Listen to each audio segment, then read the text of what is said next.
오늘도 여러분의 마음이 활짝 열어져서 하나님의 말씀으로 오늘 제목과 같이 신앙의 본질, The Essence of Faith, 신앙의 본질이 다시 한번 점검되어지고 회복되어지는 복된 시간 될 수 있기를 주님의 이름으로 축복드립니다.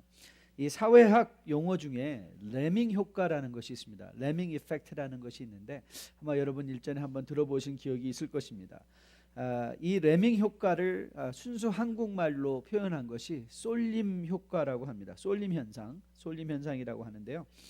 레밍이라는 것은 사실 나그네 쥐라고 불리우는 보통 주로 북유럽이나 스칸디네비아나 북아메리카, 유라시아 이런 지방에서 서식하는 들쥐라고 합니다. 그런데 이 레밍이 왜 유명하게 되었는가 하면 이 레밍이 집단 자살하는 동물로 유명하게 되었습니다. 세상에서 유일하게 자살하는 동물들이 인간이라고 하는데 도대체 들쥐들이 무슨 고민이 있어서 자살을 할까? 사회학자들이 아주 이상하게 여기고 그들을 공부해 본 결과 사실 이 레밍이 어느 순간이 되면 집단 서식을 하는 동물이기 때문에 그 개체수가 폭발적으로 증가하는 시기가 온다고 합니다. 그러면 이들이 먹을 것이 부족해지니까 서식지를 찾아 옮기기 시작하는데 이들은 극히 시력이 약한 동물이기 때문에 절벽에 다다라서 앞에 있는 것이 그저 건너갈 만한 강이라고 생각하고 바다를 건너갈 만한 강이라 생각하고 그냥 막 달리는데 앞에 쥐들이 달리다 떨어지면 좀 뒤에 쥐들은 서서 자기 목숨을 부지하면 되는데 앞에 쥐들이 그냥 가니까 다 따라간다는 거예요. 따라가서 급기야 절벽에서 멈출 수 없는 관성으로 그냥 다 집단적으로 떨어져 바다에 빠져 죽는 쥐로 우리에게 잘 알려져 있습니다. 그래서 사회학 용어 중에 레밍 효과라는 것은 내가 어디로 가는지도 모르고 옆에 있는 사람들이 빨리 가니까 함께 가는 현상을 레밍 효과다 이렇게 말하는 것입니다. 여러분 현대의 특징 중에 하나가 무엇이죠? 바쁨입니다. 바쁘다 바빠. 많은 사람들이 다 바쁩니다. 교회에서 무슨 행사를 하나 하려고 해도 너무나 바쁘셔서 참여하지 못하시는 분들이 많이 있습니다. 그런데 우리는 이런 질문을 한번 던져봐야 되죠. 나는 왜 바쁜가? 무엇이 나를 바쁘게 하는가?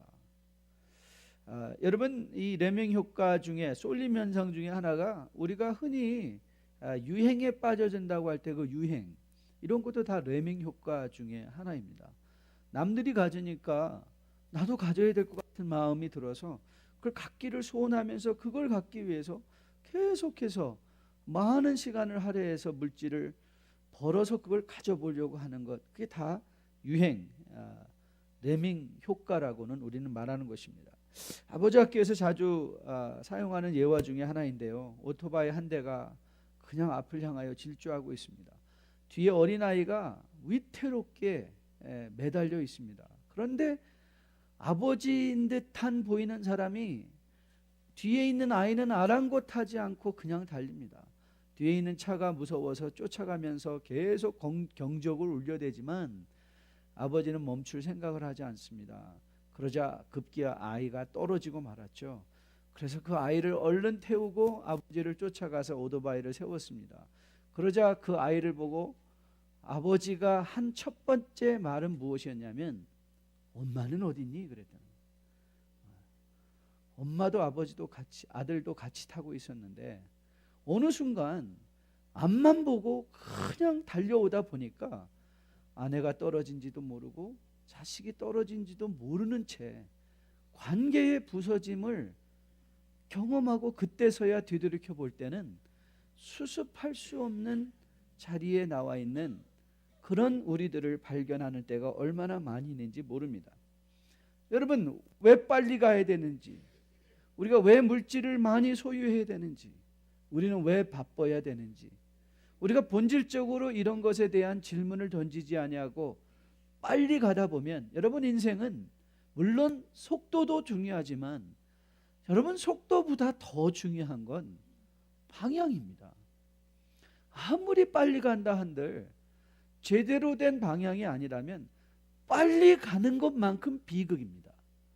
그러나 천천히 더디어 가는 것 같다 할지라도 온전한 방향을 향해서 가게 되면 그것은 우리에게 더딘 것이라 할지라도 보람 있고 가치가 있는 삶의 내용을 우리에게 제시해 줄 것입니다.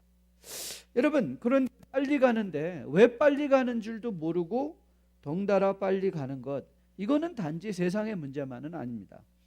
많은 경우 교회 안에서도 이런 일들이 일어나고 있는 경향이 있습니다. 나는 왜 빨리 가야 되는지, 왜 믿어야 되는지를 제대로 파악하지도 못하고 믿는 것 자체가 목적이 돼서 열심히 믿는 사람들을 많이 보게 됩니다. 오늘 우리 기도 시간에도 언급했지만 우리 한국의 세월호 사건 구원파를 한번 보십시오. 저는 제가 상식적으로 이렇게 보면, 아니 지도자가 베드로 후서에서 나오는 것처럼 성도를 자신의 이익의 득으로 생각해서 본인들은 그 화려한 차와 그 엄청난 돈을 어카운트에 가져놓고 외제차에 무슨 좋은 음식에 무슨 올게닉만 아니면 안 먹는데도 불구하고 저는 그 걸려있는 플랜카드를 보고 너무 놀랍니다. 10만 성도가 다 잡힐 때까지 유병헌은 내가 지킨다. 한편으로는 부럽기도 해요. 아니 우리 교회 500명 성도가 다 죽기까지 담임 목사를 이런 거는 아닌 것 같은데, 그런데 저는 그걸 보면서 생각하는 거예요. 아니 저 사람들이 이렇게 지금 모든 사건의 진실들이 드러나고 있는데도 저렇게 목숨을 걸고 지키려는 이유가 뭘까? 과연 이들은 믿음의 본질을 알고 있는 것일까? 믿음의 본질을 알고 있는. 그래서 오늘 저는 이제 우리가 여름 시즌을 이제 앞에 두고 오늘 본문을 마태복음을 우리가 집중 묵상하면서 오늘 우리가 본문을 통해서 던지려는 질문은 세 가지입니다. 도대체 신앙의 본질은 무엇이냐? What is the essence of faith? 그리고 두 번째로 던질 질문은 도대체 우리는 왜 믿어야 하는가? Why do I have to believe? 여러분이 왜 믿어야 되는가? 그리고 마지막으로는 하나님께서는 우리에게 왜 믿으라고 하는가? 즉 믿음의 결과가 무엇인가에 대해서 우리가 한번 말씀을 통해서 집중적으로 묵상하는 가운데, 여러분 열심 내는 것 좋습니다.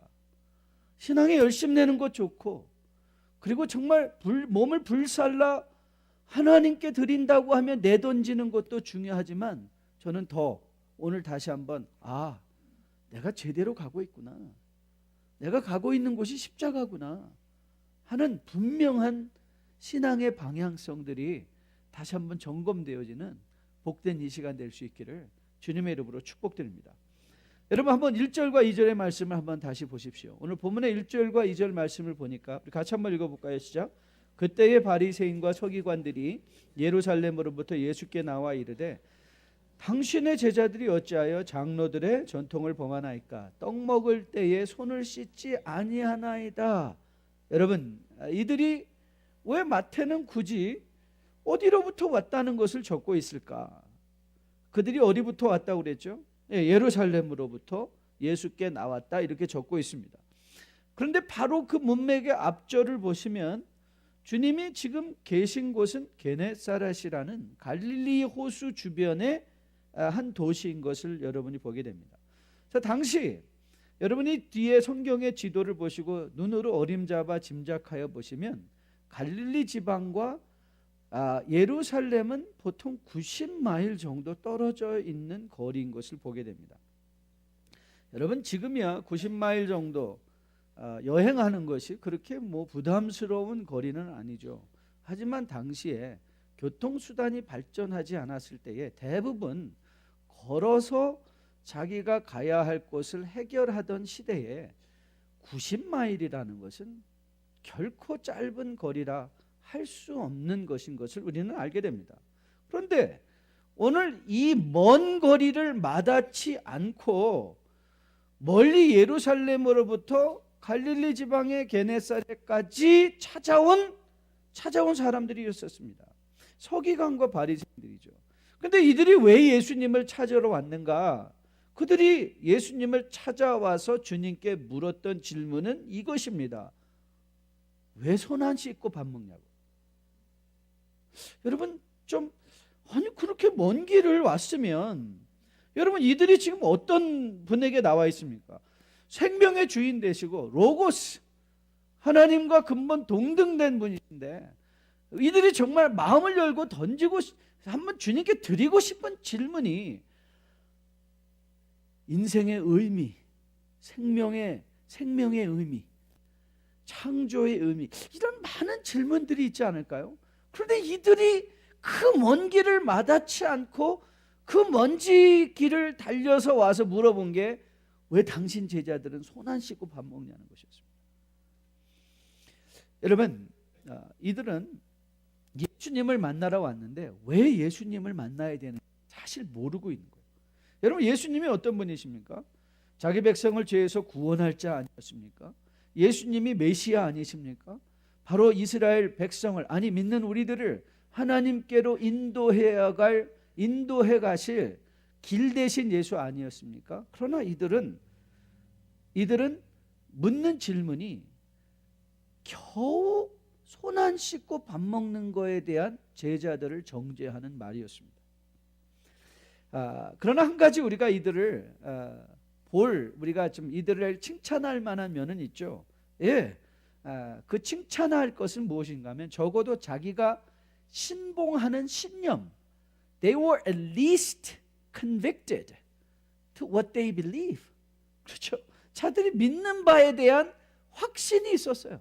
확신은 있었습니다.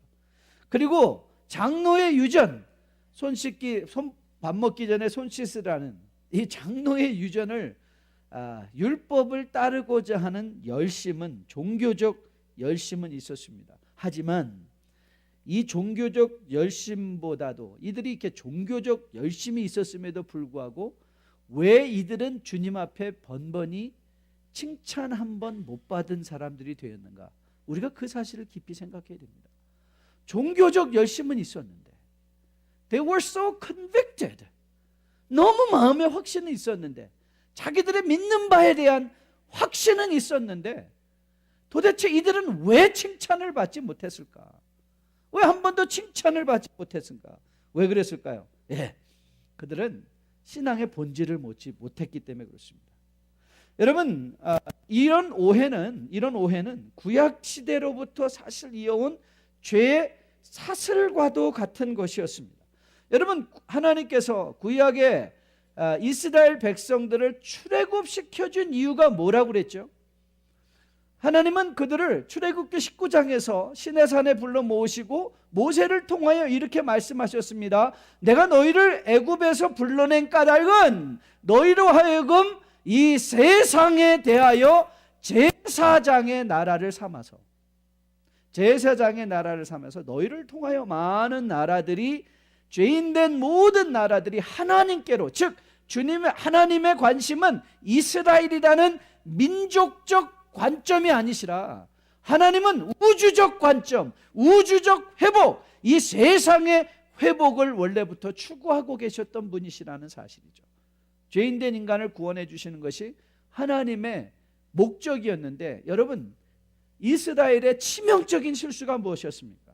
그들은 자기들을 왜 하나님께서 불러주셨는지 그 본질을 이해하지 못한 거예요. 여러분, 하나님께서 이스라엘 백성들에게 율법을 주신 이유가 무엇입니까?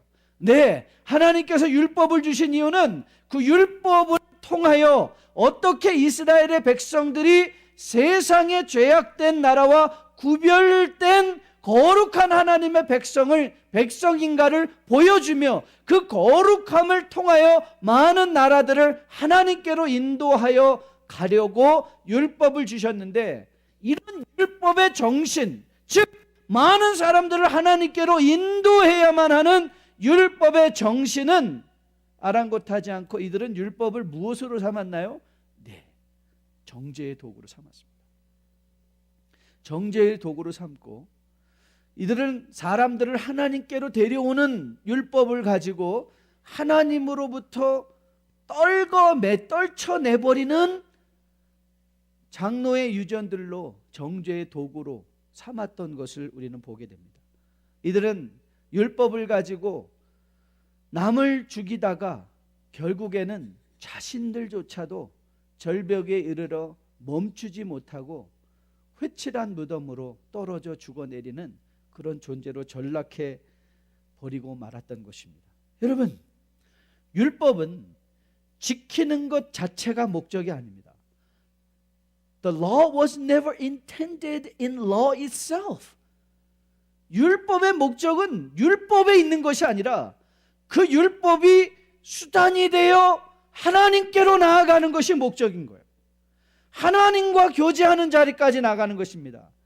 그 율법을 지킴으로 말미암아 전능하시고 거룩하신 하나님과 깊은 인격적 교제를 통하여 삶의 의미는 무엇이고 정말 가치 있게 영원을 준비한다는 것이 무엇인가를 우리로 생각하는 것이 율법이었는데, 주님은 살리려고 율법을 주셨는데 이 법이 죽이는 것으로, 정죄하는 것으로 전락해버리고 만 것이죠. 여러분, 이들은 정말 열심히 스스로 열심을 내며 뛰고 있었습니다. 그들은 법 하나하나를 어기지 않으려고 정말 밥 먹기 전에 손 씻는 것조차도 열심히 지키려던 사람이었습니다. 그런데 그들은 왜 밥 먹기 전에 손을 씻어야 되는지의 의미를 그들은 생각하지 못했던 거예요. 왜 그렇게 해야 되는지. 저는 오늘 이 아침에 여러분께 한번 묻고 싶습니다. 여러분은 무엇을 믿고 계시고 여러분은 무엇을 위하여 그렇게 열심히 살고 계십니까? What is it that drives you? 여러분을 드라이브하는 것은 무엇입니까? 여러분은 매주일 교회에 와서 왜 교회당에 나오십니까? 여러분이 교회당에 나오는 이유는 이렇게 예배와 말씀을 통하여 하나님의 놀라운 인격적 교제를 경험하고 이웃들과의 경건한 그리스도인의 교제를 위해서 나오는 것 아닙니까? 여러분이 교회당에 나와 예배를 드린다는 것의 첫 번째 목적이 무엇이겠습니까? 하나님을 만나 인격적 교제를 말씀과 찬양과 기도를 통하여 하나님을 만나는 것이 여러분의 과연 이 주일의 첫 번째 되는 목적 아니겠습니까? 그런데 여러분들은 교회 와서 누구를 만나고 돌아가십니까? 혹 사람만을 만나고 돌아가고 있지는 않으십니까? 여러분이 아내와 함께 예배를 마친 후에 가족들과 함께 차를 타고 가면서 여러분들은 주로 무슨 얘기를 하십니까? 예수님 얘기하십니까? 아니면 또 오늘 만난 그 김집사 얘기입니까? 옷이 왜 그래? 머리는 왜 그래? 그게 뭐야? 새 차 샀더구만. 돈 좀 버나봐. 코가 쑥 빠졌어. 안 되나 봐. What do you talk about? 여러분 뭘 얘기하고 계십니까? 우리의 교회 생활의 본질 되신 하나님, 우리의 신앙의 본질 되신 그리스도의 그 마음, 과연 우리의 입술에는 그리스도가 내일의 화제의 주인공이 되셔서 그분의 말씀을 함께 나누는 자리에 나와 있는지요? 만일 그렇지 않다면, 만일 우리가 사람을 만나고 이전을 나선다면 오늘 예배의 본질인 하나님을 만나지 못하고 여러분이 사람을 만나고 돌아간다면 우리는 대부분 두 가지 현상으로 신음할 것입니다. 질투와 시기, 아니면 교만. 안 되는 사람을 보면서 내 마음이 좀 나아지는, 잘 되는 사람을 보면서 열등감에 시달려서 내 마음에 상처를 스스로 주는 두 가지 현상입니다. 그러나 여러분이 오늘 예배의 본질 되신 하나님을, 예수님을 여러분이 만나고 가실 수 있다면 저는 확실하게 믿기로 여러분의 인생에 필요한 회복과 치유가 일어날 수 있을 것으로 믿습니다. 저는 여러분이 신앙의 본질을 회복하실 수 있는 여러분과 저 될 수 있기를 주님의 이름으로 축복드립니다. 그러면 여러분, 이 신앙이라는 건 믿는 것 아닙니까? 그러면 우리는 왜 믿어야 하는가? 즉, 이 말을 돌려서 말한다면 신앙에는 본질이 있다. 그러면 믿음의 본질은 또 무엇일까? What is essence of faith? 질문을 한다면, 그러면 why do we have to believe? 그것이 또 넥스트 질문이죠. 여러분, 우리가 왜 믿는가라는 질문에 대해서 분명한 답변을 할 수 있어야 됩니다. 여러분, 왜 믿으십니까? 왜냐하면 성경은 이 질문의 답을 공백으로 남겨두지 않고 너희들 스스로 이 질문의 답을 내라라고 말씀하지 않습니다. 왜냐하면 주님은 중요한 질문에 대한 답을 반드시 우리에게 주시기 때문에 그렇습니다. 우리는 이미 요한복음을 강론하면서 하나님께서 요한복음을 우리에게 주신 이유가 무엇인가, 요한이 그 기록 목적을 요한복음 20장에서 기록하는 걸 통해서 우리가 들은 바가 있습니다. 요한은 요한복음 20장에서 그가 요한복음에 일어난 모든 사건들을 기록하게 된 경위를 이렇게 밝히고 있었습니다. 예수께서 제자들 앞에서 이 책에 기록되지 않은 다른 표적도 많이 행하셨으나 오직 이것을 기록하면 너희로 예수께서 하나님의 아들 그리스도이심을 믿게 하려 하며 너희로 믿고 그 이름을 힘입어 생명을 얻게 합니다. 왜 믿냐고요? 왜 믿어야 되냐고요? 생명을 얻기 위함입니다. 살자고 믿는 것입니다. 살자고. 여러분, 이것은 단지 구원 요한복음의 기록 목적만은 아닙니다. 사실은 모든 성경의 목적이기도 하고, 아니, 우리는 더 나아가서 오늘 이 요한복음의 구절을 통해서 믿음의 본질이 무엇인가를 다시 한번 확인하게 됩니다. 믿음의 본질은 생명입니다. 여러분, 우리가 교회가 왜 선교하고 전도하고 구제하고 이런 일들을 행해야만 하는 이유가 어디 있습니까? 생명을 살리자는 것입니다. 여러분, 교회는 구제를 목표로 하는 곳이 아닙니다. 왜냐하면 구제는 NGO가 훨씬 더 효율적으로 잘할 수 있습니다. 교회는 교육을 잘하는 곳도 아닙니다. 교육은 학교나 신학교가 훨씬 더 잘할 수 있습니다. 여러분, 교회는 정치하는 것도 아닙니다. 정치는 정당이 더 잘할 수 있습니다. 여러분, 교회는 재미있는 프로덕션을 만들어내는 엔터테이닝 플레이스도 아닙니다. 왜냐하면 세상이 이런 일은 훨씬 더 잘할 수 있기 때문에 그렇습니다. 그러나 세상이 교회가 할 수 있는 구제나 세상이 교회가 할 수 있는 교육이나 세상이 교회가 할 수 있는 정치나 세상이 교회가 할 수 있는 재미나 더 잘할 수 있는데 세상이 죽었다 깨나도 못하는 것이 있습니다. 그게 뭔지 아십니까? 그것이 복음을 통하여 생명을 거듭나게 하는 일입니다. 복음을 통하여 생명을 거듭나게 하는 일은 하나님께서 이 땅의 유일하신 기관인 교회에게 허락해 주신, 왜요? 믿음의 본질은 구제해서 모든 사람으로 잘 살게 하는 것이 아니라 구제의 목적 또한 그리스도의 복음을 통한 생명의 거듭남에 있기 때문에 그렇습니다. 교회가 때로 재밌는 것을 추구하는 것 또한, 우리가 여름 성경학교도 재밌게 하려는 것은 아이들을 그 재미를 통하여 복음을 전하고자 하는 것이지 재미 자체의 목적이 있는 것이 아니기 때문에 그렇습니다.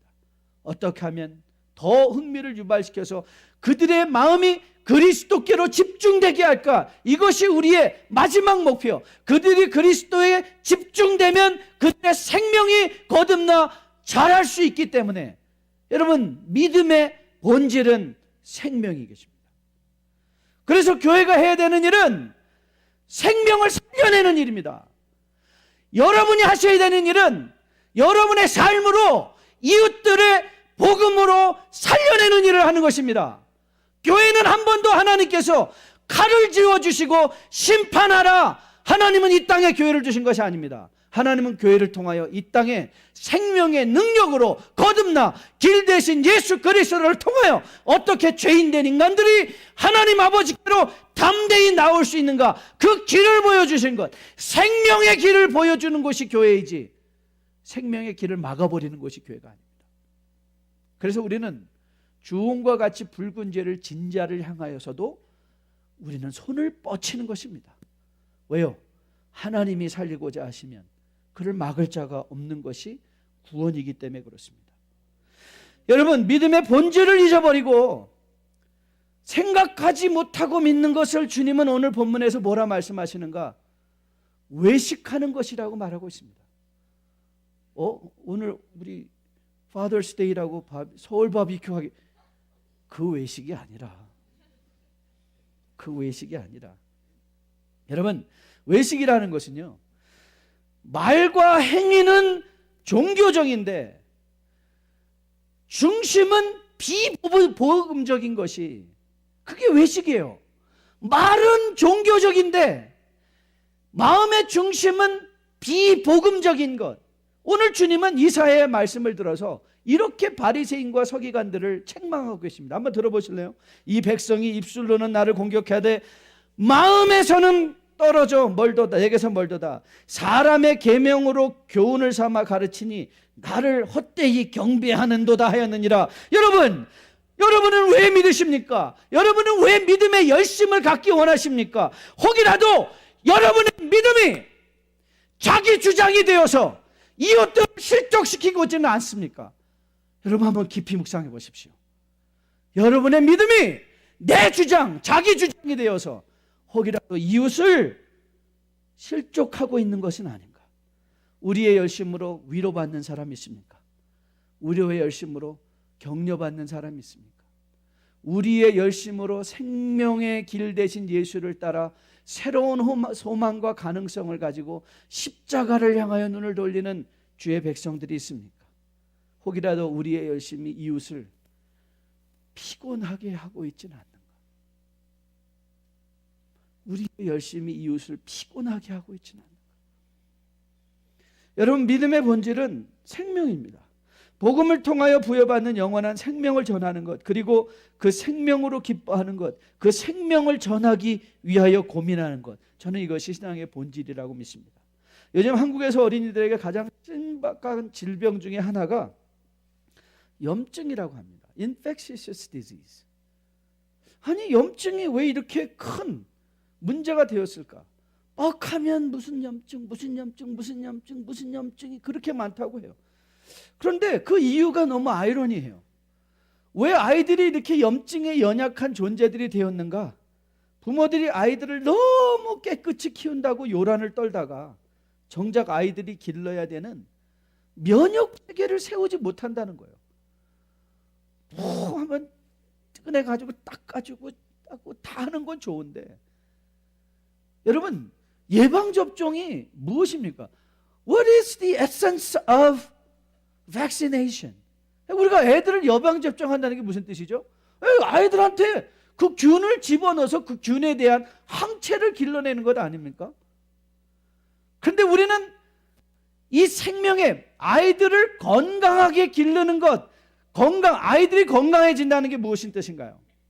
어떤 질병이 자기 몸에 침투해와도 스스로 싸워 이길 수 있는 생명의 능력을 북돋아주는 게 부모의 책임인데, 무조건 닦아만 주고 더러운 데 가서 놓으면 안 된다고 하고, 그러다가 우리는 아이들을 오히려 더 연약하게 키우고 있다.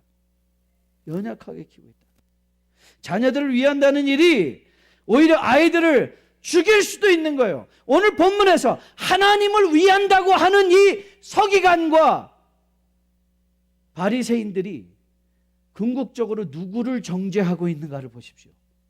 예수님, 하나님을 정죄하고 있는 거예요. 하나님을 위한다는 일을 가지고 하나님께 손가락질을 하고 있습니다.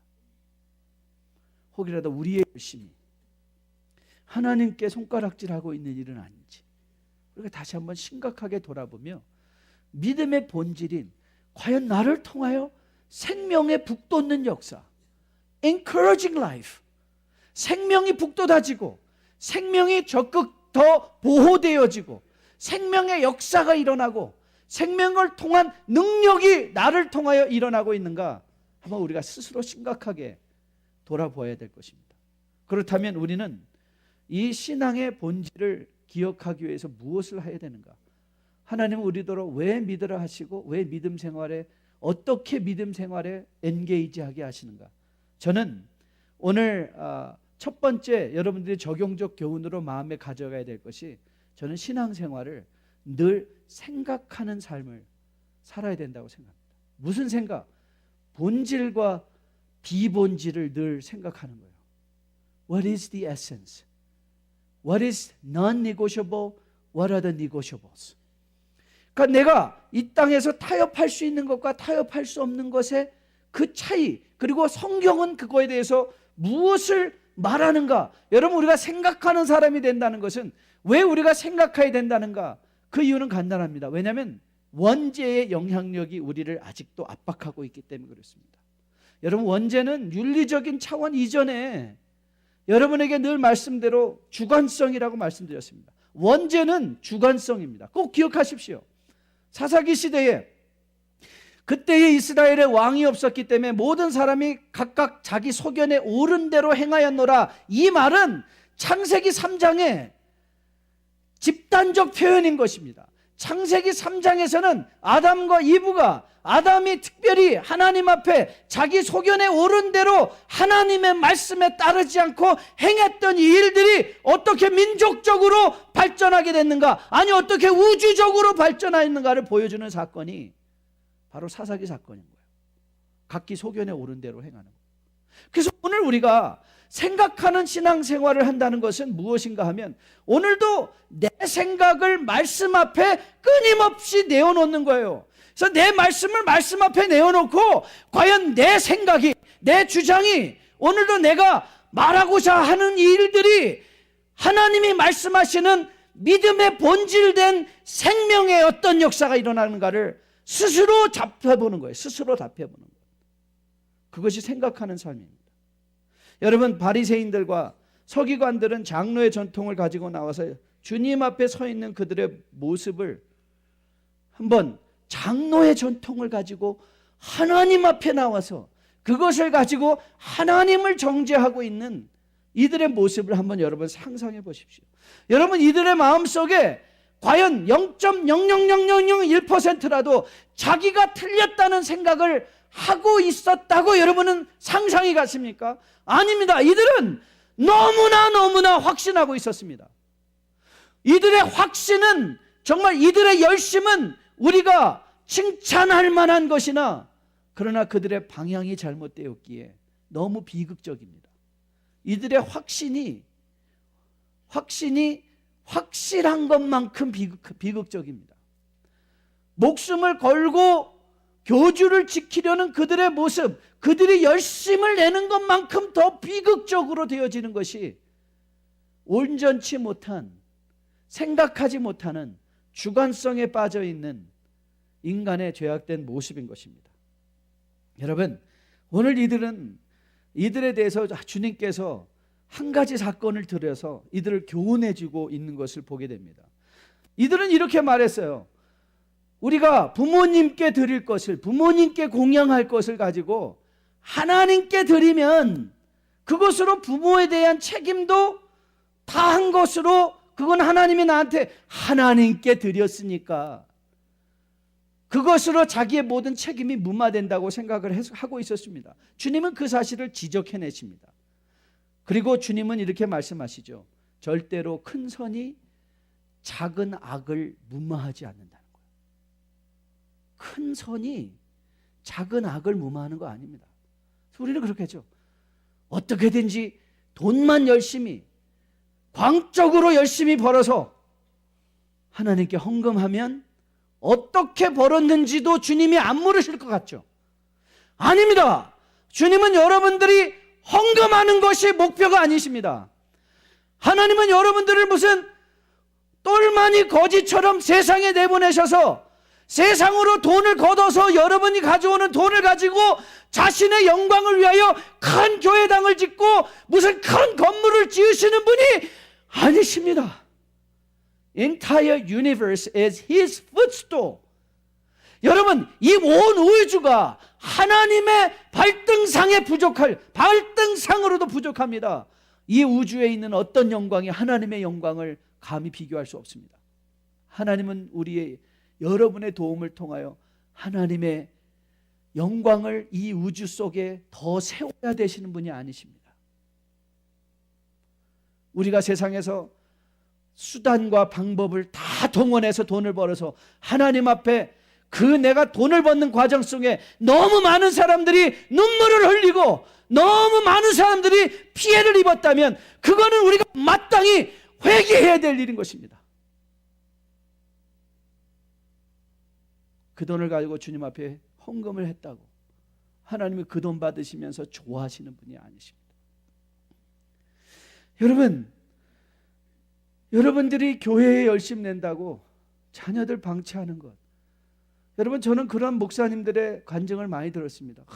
교회 그냥 물불 안 가리고 열심히 해서 자식을 방치해 놓았더니 하나님이 다 길러주셨습니다. 천만의 말씀입니다. 저는 목회자 가정의 자녀로 태어나서 신앙생활에 너무나 하나님에 대한 원망과 불평으로 상처받아 신음하는 사람들을 너무 많이 봤습니다. 교회 열심을 냈더니 하나님이 우리 자식을 길러주시고, 교회 열심을 냈더니 무슨 사업을 지켜주시고. 아닙니다. 그런 마음 버리십시오. 여러분, 주님께서 잠언을 통해서 권면하실 때 너희들이 지혜를 구할 때 뭐라고, 어떻게 구하라고요? 금을 구하듯이, 은을 구하듯이 구하래요. 여러분 신앙생활 열심히 내는 거 여러분 직장생활만큼만 하면 됩니다. 언제 한번 여러분이 가게 문을 열려 아침에 일어나서 몸 아프다고 에이 오늘 제껴 날씨 좋은데 문 닫고 놀러 가자 그런 적 있습니까? 우리는 그렇게 살지 않습니다. 그런데 주님은 신앙의 열심이 별게 아니래요. 그만큼만 해라. 금을 구하듯이 은을 구하는 것만큼만 지혜를 구하면 충분히 지혜를 구할 수 있대요. 충분히 얻을 수 있대요. 성경의 약속인 것입니다. 오늘 바리새인들과 서기관은 손은 씻고 밥은 먹었는데 비극이 무엇입니까? 마음은 씻지 못했습니다.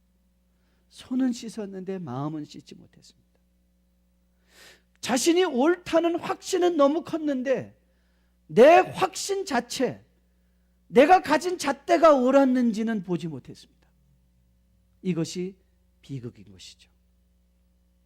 아울러 우리는 생각하는 본질과 비본질을 구별해내는 생각하는 신앙생활과 더불어 다시 한번 주님 앞에 우리의 능력의 제한을 겸손히 인정할 때야 비로소 우리는 신앙의 본질적인 삶을 추구할 수 있습니다. 여러분 이 신앙에 나는 여러분들이 늘 이렇게만 나는 저 사람의 형편을 다 알지 못한다라고 하는 것을 여러분들이 여러분의 마음속에 한 번이라도 말만 하면 우리 입에서는 정죄하는 말이 많이 사라질 것입니다. 나는 저 사람의 형편을 다 알지 못한다. 우리의 제한.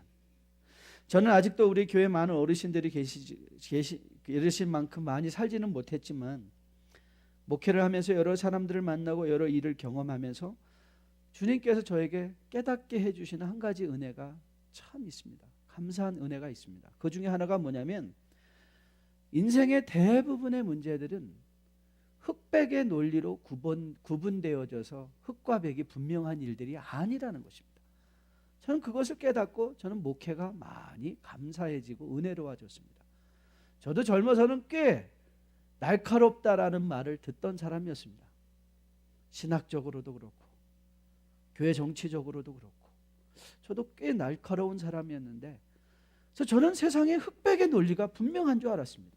아니 흑이면 흑이고 백이면 백이지.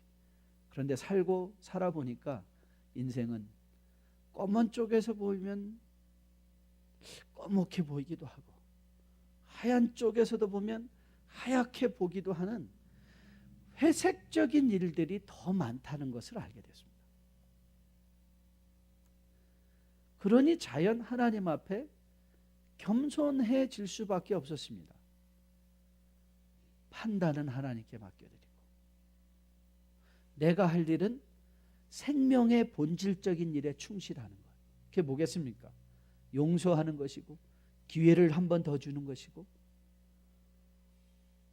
그리고 인내하는 것이고 하나님의 판단을 기다려서 최종 판단자 되신 하나님께서 분별해 주실 때까지 참고 견뎌내는 것이 신앙생활인 것을 깨닫게 됐습니다. 그래서 여러분, 신앙생활은 100% 참는 일입니다. 신앙생활을 여러분 잘하기 원하시면 많이 참고 많이 참으셔야 돼요.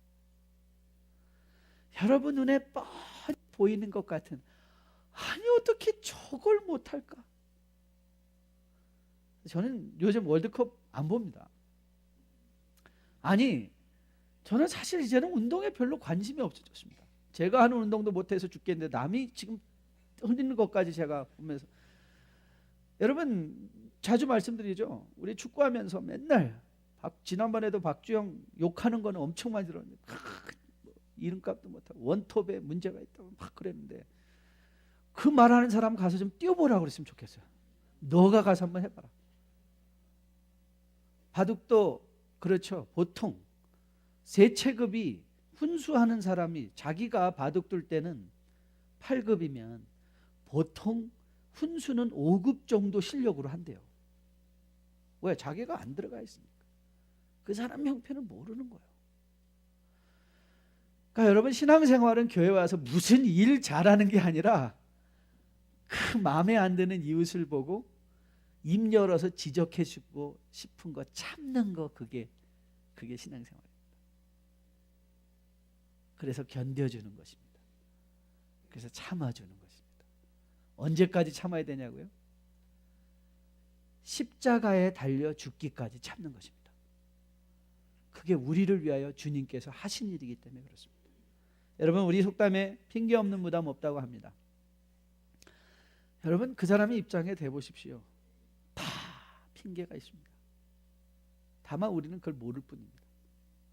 우리는 너무 쉽게 인간의 인생의 일들을 접근해서는 안 됩니다. 저는 이런 차원에서 최근 읽은 바울 서신서가 다시 한번 저의 마음에 새롭게 도전이 되었습니다. 고린도전서 8장에서 우상에 바친 제물들을 먹고 시험받는 성도들을 향하여 바울이 우상의 의미가 무엇인가를 쫙 밝힌 후에, 저는 이 말이 저 마음에 다시 한번 마음에 너무 큰 은혜로 다가왔습니다. 바울이 마지막에 그렇게 말했어요. 우상에 관한 제물을 쫙 교훈을 마친 후에, 그러면서 바울이 이렇게 말합니다. 그러므로 만일 음식이 내 형제를 실족하게 한다면 너는 고기 먹지 말라 안 하시고 나는 영원히 고기를 먹지 않겠다. 저는 그 말이 너무 좋았습니다. 세상에 바꿀 사람 여러분 한 분만 바꾸면 됩니다. 남 바꿀 생각하지 마시고, 앞에 있는 사람 바꿀 생각하지 마시고 나만 변하면 됩니다. 그게 믿음입니다. 그게 오늘 주님께서 사실 우회적으로 돌려가며 서기관과 바리새인을 통하여 너는 손 씻고 밥 먹는데 왜 마음은 안 씻느냐, 우리에게 말씀하시며, 진정 변화해야 되는 것은 다른 사람이 아니라 바로 우리 자신이요, 그것이 믿음의 본질을 회복한 주의 백성들이 온전하게 살아내는, 믿음의 본질적인 삶을 살아내는 핵심인 것을 우리에게 말씀해 주고 계신 것입니다.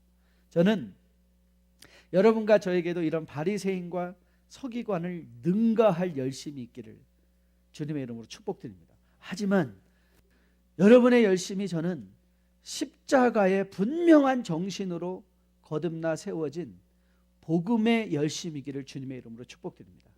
그래서 우리의 열심을 통해서 이웃들이 살아나고, 이웃들이 격려받고, 이웃들을 온전하게 인내하여 주며 그리스도의 마치는 그날까지, 우리 안에 선한 일을 시작하신 이가 그리스도의 마치시는 날까지 함께 하실 것이라는 것을 확신하는 가운데 오늘도 견뎌주고, 오늘도 인내하고, 오늘도 위로하고, 오늘도 참아주고, 오늘도 나를 변하기 위하여 내 몸을 쳐서 복종시키며 하나님 앞에 나아가는 신앙생활 잘 감당하는 여러분과 저 될 수 있기를 주님의 이름으로 축복드립니다.